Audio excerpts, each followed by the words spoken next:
Guys, আসসালামু আলাইকুম। আজকে আমি একটি তেল ছাড়া ঝুরি মুরব্বা রেসিপি করে আপনাদের মাঝে শেয়ার করব।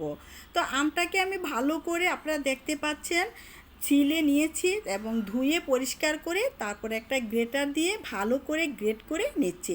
তবে গ্রেটারের যে মোটা অংশটা সেটা দিয়ে কিন্তু গ্রেট করে নিতে লাগবে। তো সবগুলো আমি কিন্তু গ্রেট করে নিলাম। এখানে প্রায় 1 থেকে 1.5 কিলো আম হয়েছে।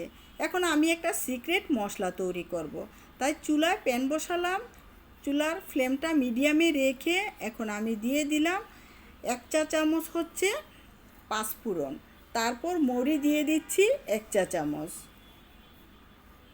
তারপর গোটা ধনিয়া দিয়ে দিচ্ছি 1 চা চামচ, তারপর দিয়ে দিব 5-7টা লাল মরিচ। তারপর সবগুলো ভালো করে আমি একটুখানি ভেজে নিব। তো ফ্রেন্ডসরা, তেল ছাড়া এই ঝুরি মুরব্বা বা আচার এটা খেতে কিন্তু অনেক বেশি ভাল লাগে। এটা আমরা যখন দেখতে মনে হচ্ছে আঠালো আঠালো, কিন্তু যখন নাকি আমরা খাওয়ার পর দেখতে পারবেন যে এটা কিন্তু ঝুরি ঝুরি লাগে, দাঁতে লাগে, তখন খেতে কিন্তু অনেক বেশি ভাল লাগে।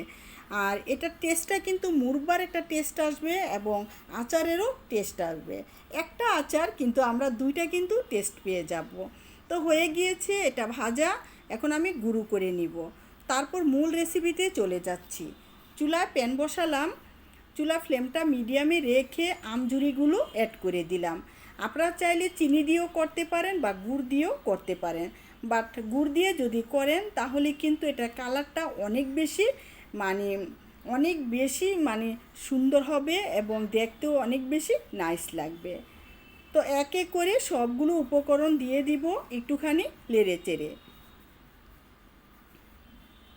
মরিচের গুঁড়া দিয়ে দিব হচ্ছে 1 টেবিল চামচ, আর হচ্ছে বিট লবণ আর হচ্ছে লবণ দিয়ে দিব পরিমাণ মতো। তো ফ্রেন্ডসরা, আমার ভিডিওটি দেখে যদি ভালো লেগে থাকে তাহলে আমের সিজন থাকাকালীনই কিন্তু আপনারা এরকম আচার বা মুরব্বা দিয়ে নিতে পারে। আমি দিয়ে দিচ্ছি হচ্ছে গুড়। আপনারা চাইলে চিনি দিয়েও করতে পারবেন।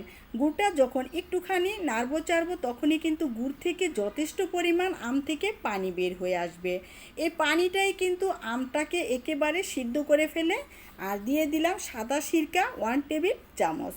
এই সিরকাটা অবশ্যই দিতে হবে, এটা কিন্তু স্কিপ করা যাবে না। এই যে আমটা কিন্তু একটু শক্ত শক্ত হয়ে আসছে, আর আমি যে মশলাটা গুঁড়া করে রেখেছিলাম তা থেকে হাফটুকু এখন দিয়ে দিচ্ছি, বাকিটুকু আমরা পরে দিব। আর ফ্রেন্ডসরা, এই আচারটা একেবারেই রৌদ্র দিতে হয় না, আমরা করে তারপর একটা বয়মে ভরে তারপর কিন্তু রেখে দিতে পারি। দেন কিছুদিন পর আমরা একটুখানি রোদের ভিতর দিলেই কিন্তু হয়ে যাবে। তারপর আমরা 6 মাস অন্তত খেতে পারবো। দেখেন আপনারা, আচারের কালারটা এতটা সুন্দর আসছে আর এটা খেতে অনেক বেশি ভাল লাগে।